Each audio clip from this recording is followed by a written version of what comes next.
we have a mega star in our hands? All right, let's talk about these Arizona Cardinal pass catchers. There's two guys, obviously, when you're talking about the pass catchers that we really want to highlight. And that's Marvin Harrison Jr. and that's Trey McBride.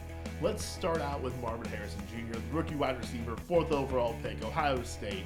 We know what he can be. Projecting him is really difficult. And I talk about this a little bit in the projections video I made, and kind of how I go about my projections. I go a lot from historical data. He's a rookie though. We have no historical data. I take into account a few different things.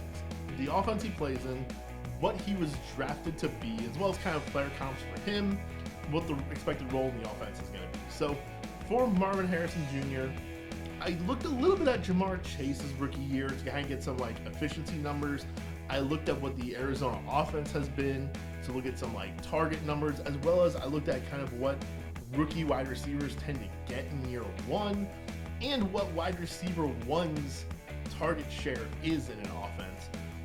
The average target share for a wide receiver one in an offense is 25.5 targets per game. 25.5% of the team's targets. 25.5 targets per game, that would be a lot. And looking at last year, there was a wide receiver in, I believe it was in Jordan Addison. I don't have the actual names written down here for the rounds. I just kind of had raw data.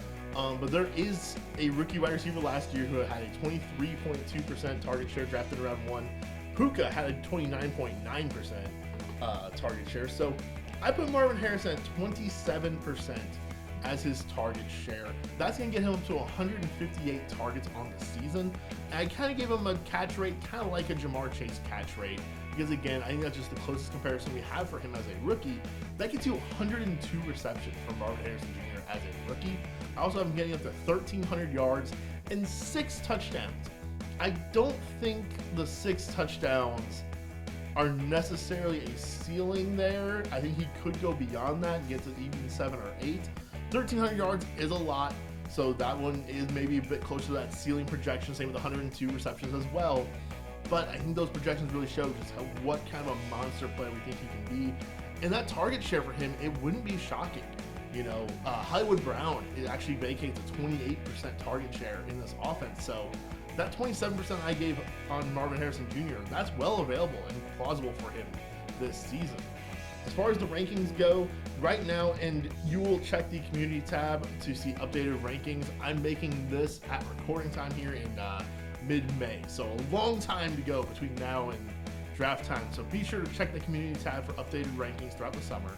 But as of right now, I have Marvin Harrison Jr. at my wide receiver 11. Fantasy Pros has him at 10, ESPN 14, and CBS has him as wide receiver 9 right now overall. So that's obviously very high hopes for the wide receiver 1 in Arizona. Are there any other wide receivers? We'll get Trey McBride in just a second, but are there any other wide receivers we really care about? Well, I think Michael Wilson could be a little bit of a sleeper in this offense. My projections ended up having him with 55 receptions for 794 yards, just 3 touchdowns. So maybe he just needs to get a little bit more touchdown luck going his direction, and he can maybe have a nice little year for you as a wide receiver 3 as a flex option. I have him at wide receiver 59, and that puts him right around a guy like A.D. Mitchell, Gabe Davis, Jerry Jeudy. They're all kind of guys right there in front of him. He is in front of Josh Downs, Darnell Mooney, and Curtis Samuel, Xavier Legette. So really kind of an interesting low-end range there, actually. Wide receiver's just so deep, my goodness. But I do think that Michael Wilson does have a little bit of sleeper appeal as the wide receiver 2 in this offense. However, he is definitely going to be competing with targets with their tight end, Trey McBride, who just monster breakout season last year. I'm expecting him to fully continue on with that again this year. So for him, I ended up with a target share for him of 23%, which is a small bump up from last year. As a position, I actually have their target rate going down because of Zach Ertz not being on the roster at all this season. And I just have Trey McBride being really, really good in my projections. 101 receptions for 1,026 yards. Only 4.5 touchdowns came out in my projections though. So kind of like with Marvin Harrison Jr. and Michael Wilson, there's room for upside here with those receiving touchdowns. Just looking at all 3 guys' career touchdown rate, or 2 guys, as a matter of fact, because of Harrison being a rookie, it's kind of hard to project them for high touchdowns right now. They kind of need to earn that still. So there is some room for upside here. I have 3 empty touchdowns here being passed by Kyler that don't get caught by anybody.